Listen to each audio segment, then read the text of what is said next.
Hello friends, हमारे YouTube channel opine maths points में आपका स्वागत है। फ्रेंड्स, आज की इस वीडियो में हम वास्तविक संख्याओं के घातांक से संबंधित कुछ नियम सीखेंगे। आइए आज की इस वीडियो को शुरू करते हैं। मित्रों, इन नियमों को जानने से पहले हमें कुछ बेसिक जानकारियां मालूम होनी चाहिए। सबसे पहले आपको पता होना चाहिए एक्सपोनेंशियल फॉर्म या फिर घातांकीय रूप क्या होता है। तो मित्रों, जब भी आपके सामने कोई नंबर इस फॉर्म में लिखा होता है तो इस फॉर्म को हम कहते हैं एक्सपोनेंशियल या फिर घातांकीय रूप। जो नीचे वाला नंबर आपको दिख रहा है x, इसे इस घातांकीय रूप का आधार कहा जाता है, बेस, और जो ऊपर आपको नंबर दिख रहा है n, इसे इस एक्सपोनेंशियल फॉर्म की पावर या फिर एक्सपोनेंट कहते हैं। तो मित्रों, आपको आधार, पावर या फिर एक्सपोनेंट के बारे में मालूम चल गया होगा। मित्रों, इस वीडियो में हमने कुल मिलाकर 4 सिंबलों का इस्तेमाल किया है। तो पहले आपको हम बता देते हैं ये सिंबल किस चीज को दर्शाते हैं। तो इस वीडियो में यूज होने वाला x या फिर जो y है वो एक नॉन जीरो रियल नंबर को बताता है। तो x या y क्या होने वाला है? एक नॉन जीरो रियल नंबर। और जो m या फिर n है वो एक नेचुरल नंबर होने वाला है, या फिर इसको हम पॉजिटिव इंटीजर भी कह सकते हैं।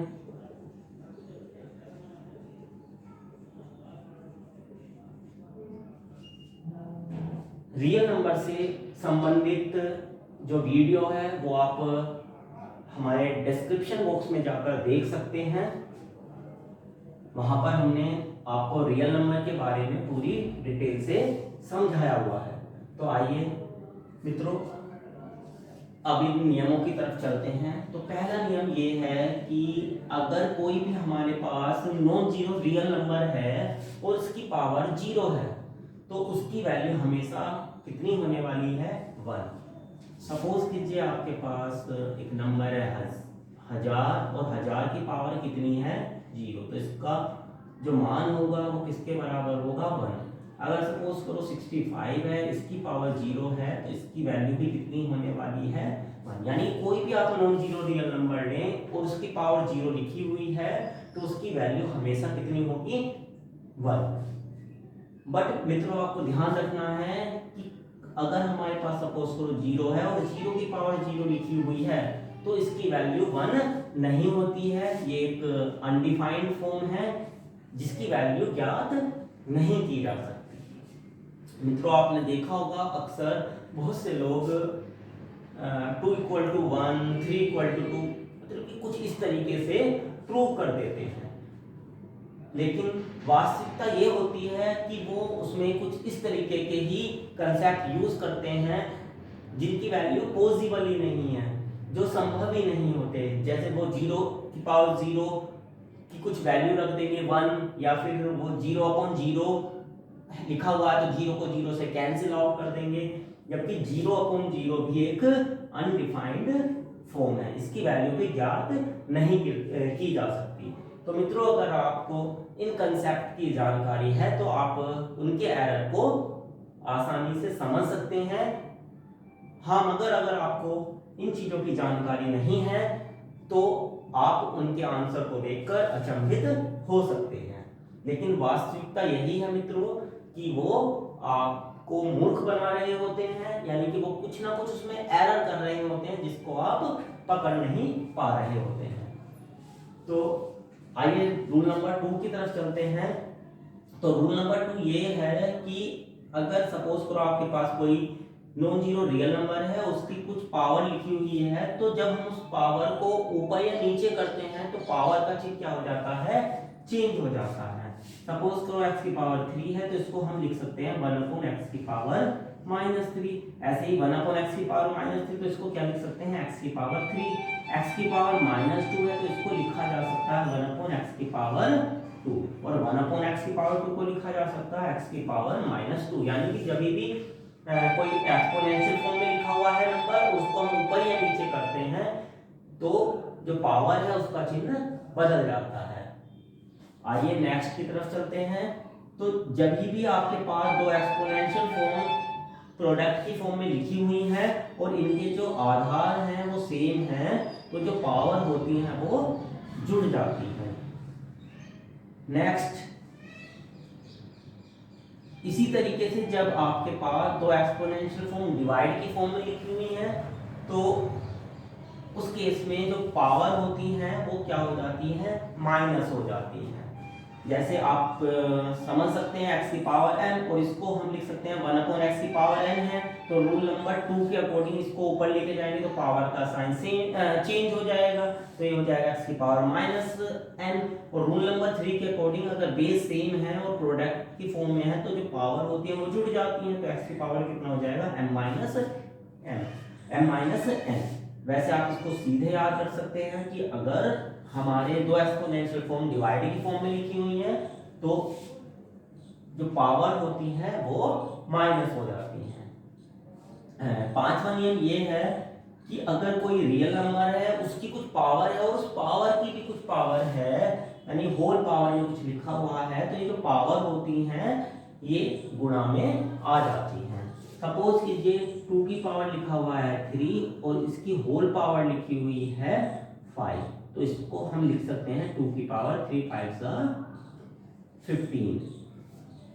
नेक्स्ट की तरफ चलते हैं। तो अगर दो non zero real number product की फॉर्म में लिखे हुए हैं और इनकी कुछ पूरे की कुछ पावर है, तो इस पावर को हम दोनों रियल नंबर्स की अलग अलग पावर की फॉर्म में लिख सकते हैं। सेम इसी तरीके से अगर दो रियल नंबर डिवाइड की फॉर्म में लिखे हुए हैं और इसके पूरे की कुछ पावर है, तो हम इस पावर को दोनों रियल नंबर की अलग अलग पावर की फॉर्म में लिख सकते हैं। नेक्स्ट रूल की तरफ चलते हैं। तो मित्रों, अगर आपके पास कोई रियल नंबर है, नॉन जीरो रियल नंबर, और इसकी कुछ पावर लिखी हुई है, तो हम जितनी ये पावर है उतनी ही टाइम्स इस x को प्रोडक्ट की फॉर्म में लिख सकते हैं। जैसे कि हम 2 की पावर 3 को लिख सकते हैं 2 इंटू 2 इंटू 2। 3 की पावर 5 को लिख सकते हैं 3 इंटू 3 इंटू 3 इंटू 3 इंटू 3, यानी कि पावर 5 है तो इसको हम 3 की प्रोडक्ट की फॉर्म में कितनी टाइम्स लिख सकते हैं, 5 टाइम्स। यहाँ पर 2 की पावर 3 थी तो 2 को हम कितनी बार प्रोडक्ट की फॉर्म में लिख सकते हैं, 3 टाइम्स। आइए नेक्स्ट रूल की तरफ चलते हैं। तो मित्रों, आपको इस वाले नियम में यहाँ पर एक नंबर लिखा हुआ दिखाई दे रहा होगा n। तो इस नंबर को कहा जाता है सर्ड। क्या कहा जाता है, सर्ड, या फिर हिंदी में इसको हम कर्णी कहते हैं। क्या कहते हैं मित्रों, कर्णी। तो जब भी आपके पास कोई नॉन जीरो रियल नंबर है और उसका कोई सर्ड लिखा हुआ है, तो इसको अगर हमें एक्सपोनेंशियल फॉर्म में कन्वर्ट करना है तो ये जो सर्ड है वो रेसिप्रोकल होकर पावर की फॉर्म में आ जाती है। जैसे कि √2 है, इसको हम लिख सकते हैं 2 की पावर 1/2। √3 है, इसको हम लिख सकते हैं 3 की पावर 1/2। एक्चुअल में मित्रों, जो ये √2 और √3 आपको लिखा हुआ दिखाई दे रहा है, यहाँ पर जो ये सर्ड है वो हाइड रहती है। वास्तव में यहाँ जो सर्ड है वो कितनी होती है, 2। इसी तरीके से हम सपोज करो यहाँ पर 8 लिखा हुआ है और यहाँ पर लिखा हुआ है 30, तो इसको हम क्या लिख सकते हैं, 8 की पावर 1/3। तो मित्रों, आपको ये जितने भी नियम हैं वो समझ में आ गए होंगे और उम्मीद करते हैं कि आपको ये जो हमारी ये जो वीडियो की सीरीज चल रही है ये काफी ज्यादा पसंद आ रही होगी। मित्रों, हमारी ये जो वीडियोस हैं इनको ज्यादा से ज्यादा शेयर कीजिए, जिससे जितने भी जरूरतमंद बच्चे हैं उन तक जो हमारी ये पहल शुरू की गई है ये जो है पहुंच सके और इसका लाभ न केवल आप बल्कि जो बाकी बच्चे हैं वो भी उठा सकें। तो मित्रों, आज की इस वीडियो को ज़्यादा से ज़्यादा शेयर कीजिए और लोगों को भी बताइए हमारे चैनल के बारे में, जिससे उनको भी जानकारी हो सके और वो भी हमारी वीडियोस के माध्यम से ज़्यादा लाभ कमा सके। आज के लिए इतना ही। नेक्स्ट वीडियो में फिर मुलाकात होगी नई जानकारी के साथ।